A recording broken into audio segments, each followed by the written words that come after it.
پیارے بھائیوں، تو ہم آپ توجہ دیں کہ ہم آپ کتنے خوش نصیب ہیں، ہمیں کس قدر اللہ تعالیٰ نے اپنی نعمت سے نوازا ہے کہ دنیا کی ساری دولت بھی صرف کر کے ہم اس کا بدل حاصل نہیں کر سکتے۔ مجھے ایک حدیث یاد آئی، وہ حدیث جسے امام احمد حنبل رحمہ اللہ نے اپنی مسند کے اندر، امام ابو یعلا نے اپنی مسند کے اندر، بلکہ اس کا کچھ حصہ سنن نسائی، سنن ابو داؤد وغیرہ میں بھی ہے، لیکن میں جو حدیث بیان کر رہا ہوں یہ مسند احمد وغیرہ کی ہے۔ حضرت ابو ہریرہ رضی اللہ تعالی عنہ سے روایت ہے، وہ بیان کرتے ہیں کہ یمن کا ایک قبیلہ، اس قبیلے کے دو آدمی نبی کریم صلی اللہ علیہ وسلم کی خدمت میں آئے اور مسلمان ہو گئے۔ ان میں کا ایک بڑا ہی نشید، بڑا ہی چست اور محنت کرنے والا تھا، اور دوسرا اس قدر محنت نہیں کرتا تھا لیکن اللہ کا نیک بندہ تھا۔ اللہ کے رسول صلی اللہ علیہ وسلم نے ان دونوں کو حضرت طلحہ ابن عبید اللہ رضی اللہ تعالی عنہ کے حوالے کر دیا کہ لو ان کو اپنے ساتھ رکھو، ان کی تربیت کرو۔ حضرت طلحہ ابن عبید اللہ بیان کرتے ہیں کہ ان میں سے ایک، اللہ کے رسول صلی اللہ علیہ وسلم نے جب کوئی فوجی ٹولی بھیجی اس میں شریک ہوا اور شہید ہو گیا۔ یہ وہ شخص تھا جو زیادہ محنت کرنے والا تھا، زیادہ لگن سے کام کر رہا تھا، اور اس کا دوسرا بھائی یا دوسرا ساتھی اس کے بعد 1 سال تک زندہ رہا اور بستر کے اوپر مرا۔ ان دونوں کے اس دنیا سے چلے جانے کے بعد حضرت طلحہ ابن عبید اللہ کہتے ہیں کہ ہم نے خواب دیکھا کہ قیامت برپا ہے، قیامت بپا ہے، اور کچھ لوگوں کو جنت طرف لے جایا جا رہا ہے، کچھ لوگوں کو جہنم کی طرف لے جایا جا رہا ہے۔ اللہ تعالیٰ ہم میں سے ہر شخص کو اس سے محفوظ رکھے۔ میں ان لوگوں میں تھا جو جنت کی طرف لے جایا گیا مجھ کو، یا میں اس طرف گیا۔ ہم تینوں ہیں، وہ دونوں بھائی بھی یا ساتھی بھی اور میں۔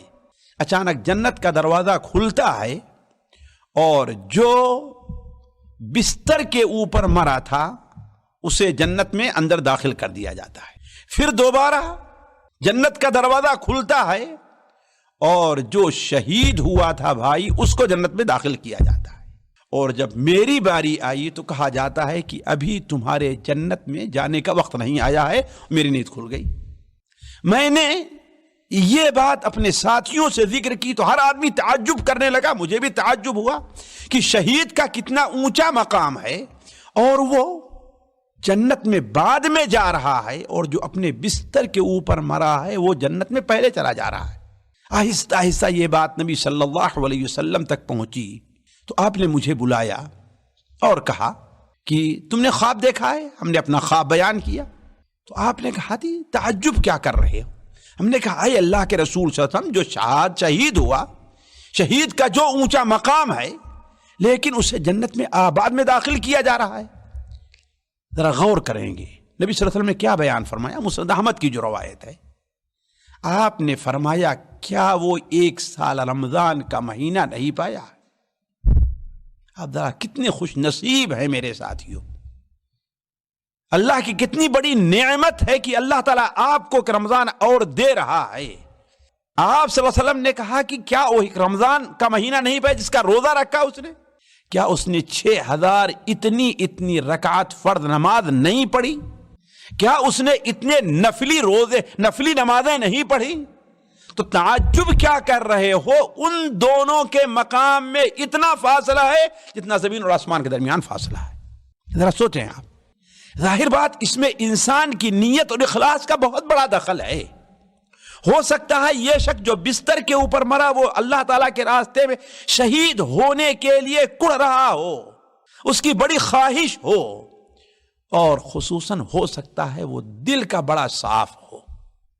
اللہ بہتر جانتا ہے کہ اس کو کیا مقام دیتا ہے، ہمیں اس سے مطلب نہیں۔ ابھی ہمیں جو مطلب ہے کہ آپ صلی اللہ علیہ وسلم نے اس کے جنت میں پہلے جانے کا سبب اور اس کے درجات کے بلندی کے سبب آپ نے کیا بیان فرمایا؟ سب سے پہلی چیز یہ بیان فرمائی کہ کیا اس نے 1 سال رمضان کا مہینہ نہیں پایا؟ تو کیا ہم اس واقعے سے اور اس حدیث سے عبرت حاصل کریں گے اور ہم اخلاص کے ساتھ، لگن کے ساتھ، کوشش کے ساتھ اور اس مبارک مہینے سے مستفید ہونے کی کوشش کریں گے۔